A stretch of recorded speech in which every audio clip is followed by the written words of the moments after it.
Najwan, Fadlil, Akramun Rifki, ya membantu Ki, Astrid, Anissa,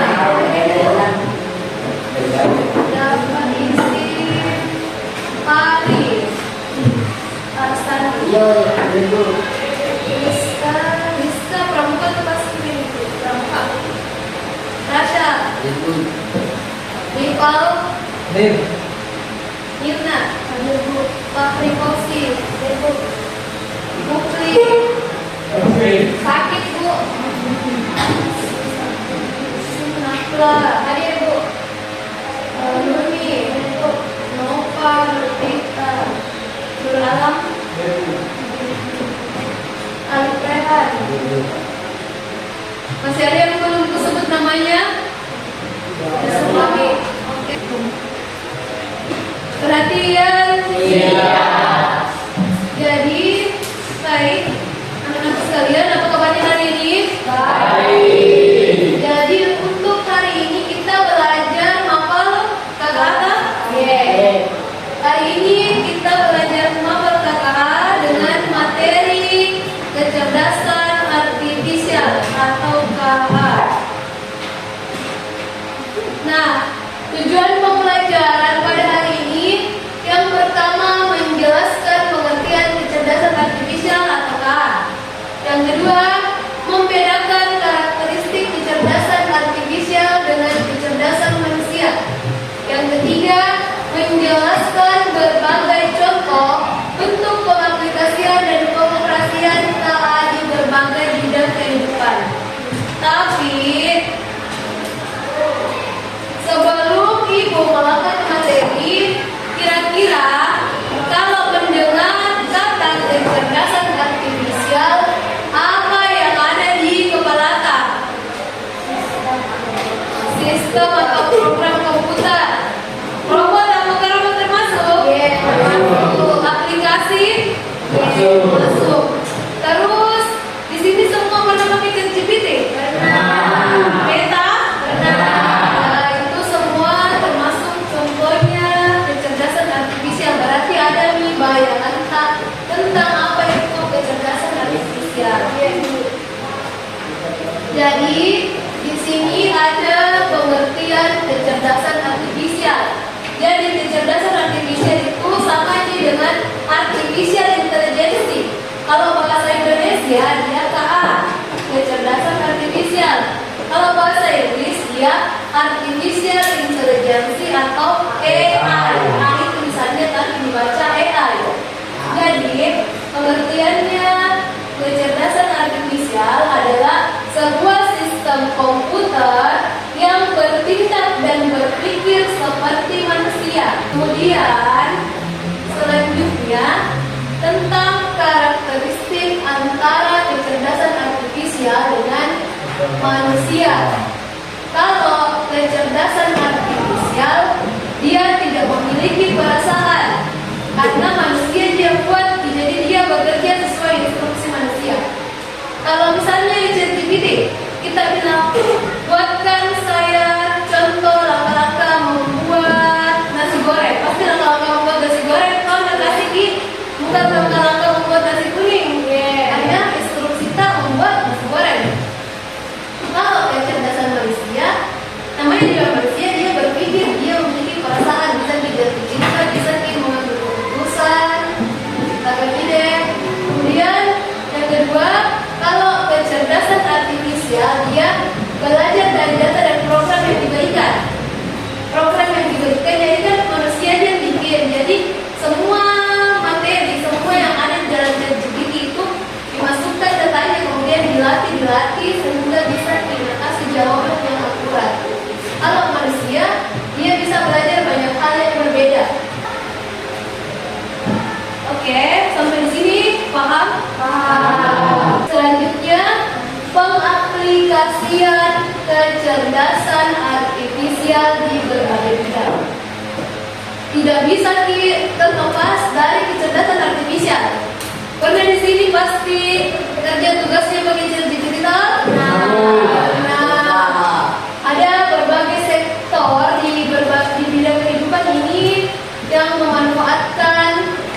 penggunaan kecerdasan artifisial.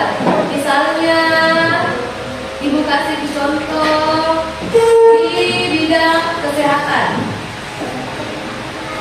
Ini digambar adalah pelaksanaan prosedur operasi bedah menggunakan robot. Jadi ini robot bedah, dia begini, dia di pasien tapi dia dioperasi oleh robot. Ini lagi di bidang pertanian.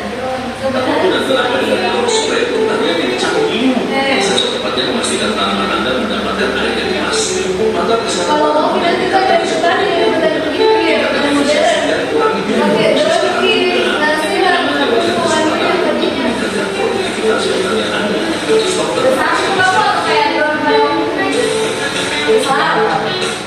ada juga helikopter.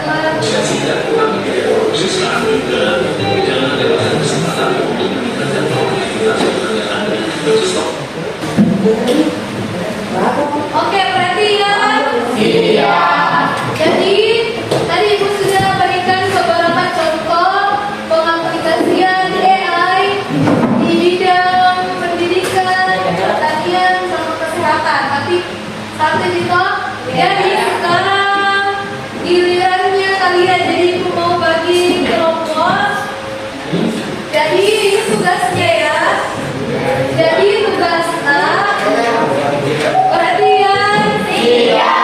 Jadi ini tugasnya kan sudah dibagi menjadi beberapa kelompok. Untuk kelompok 1, silakan cari bentuk atau contoh pengaplikasian kecerdasan artifisial di bidang pendidikan dan kesehatan.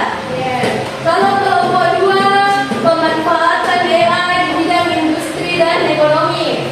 Kelompok 3 di bidang teknologi dan pertanian. Kelompok 4 di bidang kebudayaan dan pemerintahan. Jadi, karena ini kita membahas tentang kecerdasan artifisial, supaya lebih efisien, kita belajar AI menggunakan AI. Mengerti? Silakan bentuk kelompok, duduk bersama teman kelompoknya, kerjakan pakai bantuan AI. Boleh pakai Meta, boleh pakai Gemini, boleh pakai ChatGPT. Sebentar dipresentasikan di. Oke, silakan duduk bersama teman kelompoknya.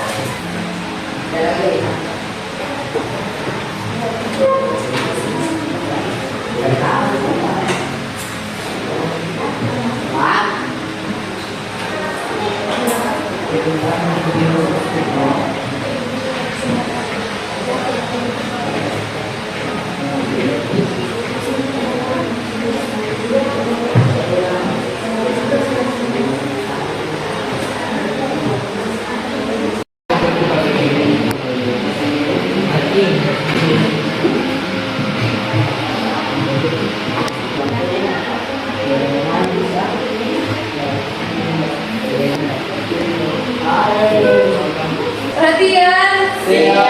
Bagaimana, sudah selesai? Sudah.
keputusan klinis.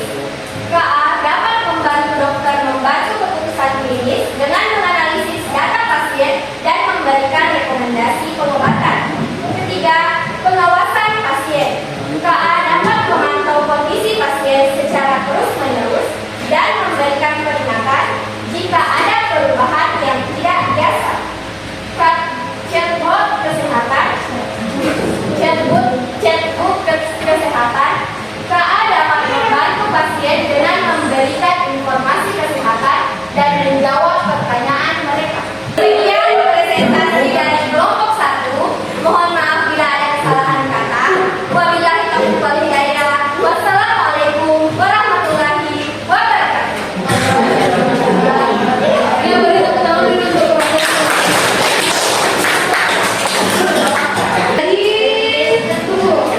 kelompok 2 sudah mengirim juga nih.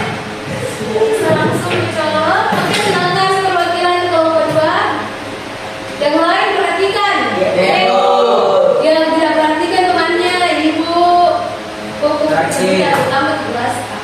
Di belakang.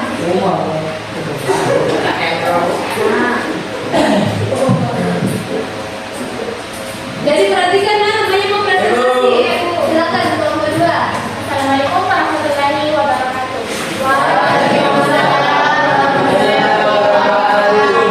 Saya dari perwakilan kelompok 2 akan menyampaikan hasil diskusi tentang pengoperasian kecerdasan artifisial di bidang ekonomi dan bisnis dan bidang perindustrian.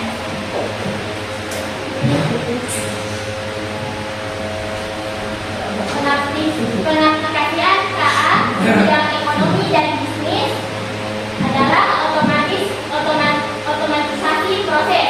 AI dapat digunakan untuk mengotomatisasi proses produksi dan meningkatkan efisien. Prediksi perawatan AI dapat digunakan untuk memprediksi kebutuhan perawatan mesin dan peralatan. Kontrol kualitas. AI dapat digunakan untuk mengontrol kualitas produk dan mengidentifikasi cacat. Pengelolaan rantai pasokan. AI dapat digunakan untuk mengoptimalkan pengelolaan rantai pasokan dan meningkatkan efisiensi. Desain produk. AI dapat digunakan untuk membantu desain produk dan meningkatkan inovasi. Yang kedua ini dari industri. Dan di bidang industri, pemeliharaan prediktif untuk menganalisis data dan mesin dan peralatan industri. Optimalkan rantai pasokan. AI dapat memprediksi permintaan produksi di masa depan. Kontrol kualitas. AI dapat mendeteksi cacat dan ketidaksesuaian pada produk dengan cepat dan akurat. Optimasi proses penggunaan robot dan mesin.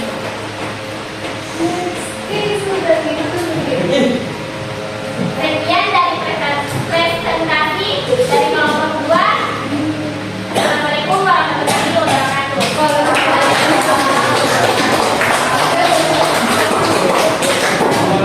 Perhatian. Jadi tadi kalian telah belajar tentang karakteristik AI, tentang berbagai pengaplikasian AI di berbagai bidang, ada pendidikan, kesehatan, industri, ekonomi, teknologi, pertanian, kebudayaan, dan pemerintahan.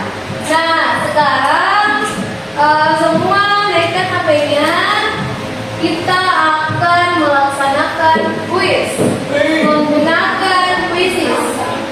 Jadi silakan login, cari di Google quizzes, baru join, baru masukkan kodenya.